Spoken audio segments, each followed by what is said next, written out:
আজকে আমি ওগুলোকে লই এলাম একটা খুব সহজ একটা রেসিপি যা কিনা আমাদের বাংলাদেশে খুবই পপুলার। তো আজকে আমি রুই মাছ দিয়ে রান্না করবো বরবটি, আলু, টমেটো, আর যা কিনা খুবই মজা খাইতে। আর প্রথমেই আমি একটা কড়াই তেল গরম করে মাছের সঙ্গে হলুদ, মরিচ, লবণ মাইখা এটা ভালো করে ফ্রাই করবো যাতে করে কোনো গন্ধ না আসে।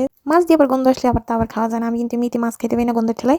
তাই হোক একদম কড়কড়া করে ভাজবো না, একদম মিডিয়াম ভাবে ভাজতেছি। এইভাবে যখনই মাছের দুই সাইড এরকম করে লাল লাল হয়ে যাবে তখন এই মাছ ভাজা শেষ। তো এখন একটা কড়াই নিয়ে নেবেন, কড়াইতে মাছ ভাজার তেলগুলো দিয়ে দেবেন প্রথমে, তার সঙ্গে আবার এক্সট্রা কিছু যদি তেল লাগে তাহলে তেল দেবেন। আপনি পরিমাণ মতো পেস্ট দেওয়ার পরে এই পেস্টগুলো ভালো করে একটু ভাজা ভাজা করে নিতে হবে যাতে করে পেস্টটা একটু নরম হয়ে আসে। এরপর দিয়ে দিতে হবে কাঁচামরিচ যে যেরকম ঝাল খান, আর সঙ্গে একটু রসুন।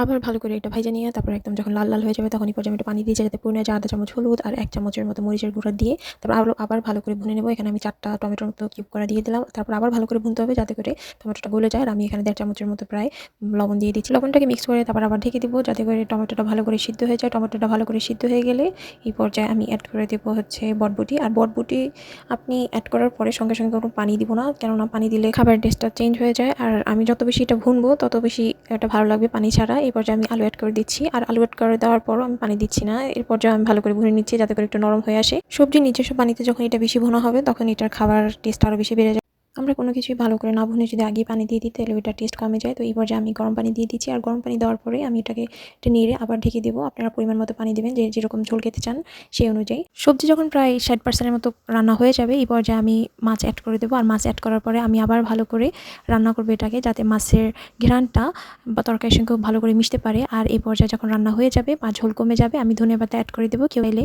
জিরা গুঁড়াও দিতে পারেন। অ্যান্ড এইটাই হচ্ছে ফাইনাল লুক। আর এটা গরম ভাতের সঙ্গে খেতে খুব ভালো লাগে। এভাবে ইউজুয়ালি গ্রামে রান্না করা হয়। আর রান্না করে দেখবেন অ্যান্ড কমেন্টে জানাবেন কেমন হয়েছে।